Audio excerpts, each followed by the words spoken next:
Hi friends, आज आपण मस्तपैकी चटपटीत असा ढोकळा बनवूया।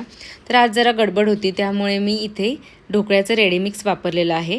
साधारण 20 मिनिटं मी हे कुकरच्या डब्यामध्ये शिट्टी न लावता शिजवून घेतलेलं आहे।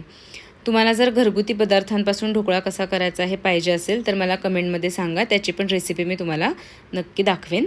खूप इझी आहे। तर इथे मी हा ढोकळा कट करून घेतलेला आहे छान स्क्वेअर शेपमध्ये आणि याच्यावरती शुगर सिरप प्लस आपली कढीपत्ता आणि मिरचीची फोडणी असं घालते।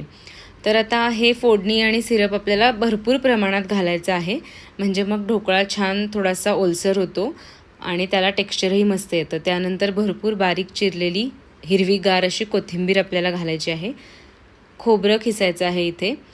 तर हे नेहमी बारीक किसणीने खिसायचं एकदम, म्हणजे मग ते तोंडात येत नाही खाताना, पण त्याचा फ्लेवर मात्र ढोकळ्यासोबत छान लागतो। तर असा हा फ्रेश ढोकळा इथे आपला तयार झालेला आहे।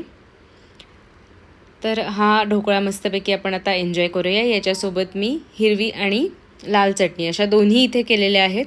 या दोन्ही चटण्यांच्या रेसिपी हव्या असतील तरी तुम्ही मला कमेंटमध्ये सांगा।